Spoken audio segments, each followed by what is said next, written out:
சின்ன வீடு தான் இருக்கும். ஆனந்தம்லாம் கட்டி வச்சிருக்காங்க, நிஜமாக கட்டி வச்சிருக்காங்க. செல்லில் பார்த்தா தெரியும். அதுக்கு மேலே நேரில் போய் பார்த்தாலே நேரில் பார்க்க முடியாது, செல்லில் பார்க்க முடியும். ஏன் ஏசப்பட கேள்வி தெரிஞ்சுக்கலாம். சொப்பனை அவங்க கனவுல கூட வெளிப்படுத்துவாரு. இதெல்லாம் அவங்க எப்படி ஒரு விசுவாசத்தை அதிகரிக்கிறதுக்காக ஒரு சின்ன சின்ன படிகள் தான். சிறு அதாவது படி இல்லாமல் மாடி மேலே ஏற முடியாது.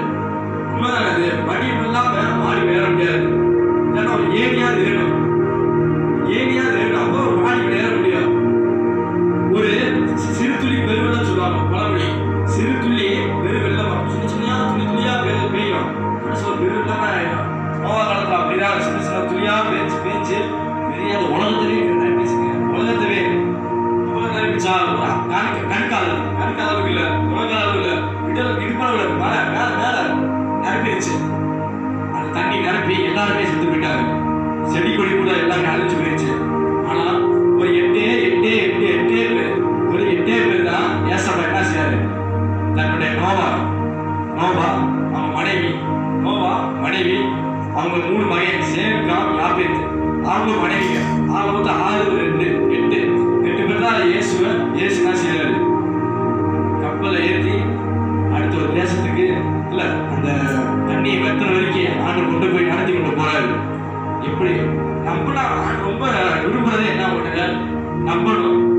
உங்க மேல விழுந்த கடமை என்ன தெரியுமா, அவன் நினைச்சு பல விஷயம் வீட்டை கட்டிப்பாரு, இது என்ன கல்யாணத்தை முடிச்சுப்பாரு. 2 பழம் பெரிய வாழ்க்கையில மனுஷன் சாரி கட்டி இருந்தாரு, ஒரு வீட்டை கட்டிப்பாரு, ஒரு கல்யாணத்தை முடிச்சுப்பாரு. அது இந்த மாதிரி கஷ்டம் யாருமே இருக்காது. அவ்வளவா ஏசு செய்ய சொல்லவே இல்லை.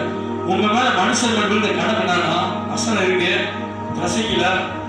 ரசிக்கல எடுத்து பார்த்தோம்னா ஆண்டாதியாத்துல கர்த்தருக்கு நீங்க பயப்படுறதும் அவருடைய கற்பனையின்படி கை கொள்றதுதான் உங்களுக்கு என்ன இருக்கா, மனுஷர் மேல விழுந்த கடமை. அல்லேலூயா, கை தட்டுங்க. வசனத்துல பார்த்தோம்னா ஆயத்தின் கடை தொகையை கேட்போமாங்க. இந்த உலகத்திலே பல காரியம் இருக்கு, வசனம் இருக்குல்ல பாருங்க.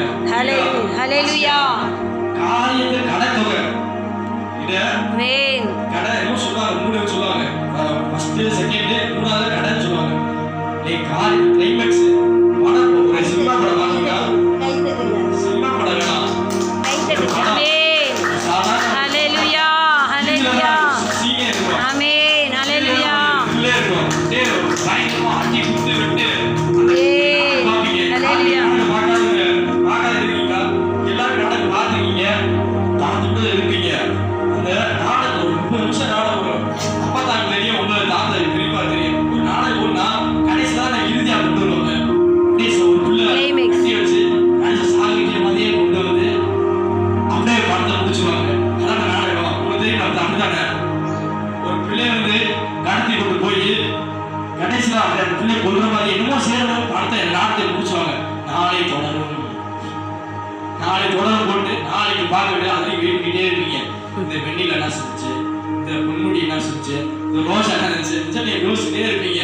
கடைசியில் 7 வருமா, 7 கீழே போட்டு உட்காருவீங்க. டிவி உட்காரு போச்சு, போனை போட்டு என்ன டிவியில ரீசார்ஜ் எல்லாம் போச்சு, எப்படிங்க அது இருக்கட்டும். டிவியை பார்த்து கடைசியில் தான் தெரியும் அந்த பிள்ளை என்ன சாதாரண ஒன்றுமே இல்லை, சாதாரண பிள்ளை அதுவாகவே தன் கைத்தை அவுத்து கூட போயிருக்கோம். இவ்வளோடா கடைசி விஷயமா, இதுக்காக நம்ம இதனால காத்துருந்தோம். அடுத்து மறுபடியும் அது முடிஞ்சோடனே கடைசி கிளைமேக்ஸை கொண்டு வருவாங்க. அதே வசனம் என்ன சொல்லுது, காரியத்தின் கடை தொகையை கேட்போமாக. இது பெரிய காரியமா, உலகத்திலே வாங்கணும்னு சொல்றாரா இயேசு? இல்ல, காரியத்தை உலகத்திலே, அதாவது வசனம் வந்து தேடி வாசிக்கணுமா. இப்போ காரியத்தின் கடை தொகை இருக்கு, வசனம் இருக்கு, 10 வருஷம் நீங்க வெயில் வச்சு படிச்சீங்கன்னா தெரியும், படிச்சீங்கன்னா தெரியும். காரியத்தின் இல்லை ஒன்றும் இல்லை, இயேசு நீங்க நம்புறீங்களா, அதான் முக்கியம். காரியத்தின் கடை தொகைனா கடைசி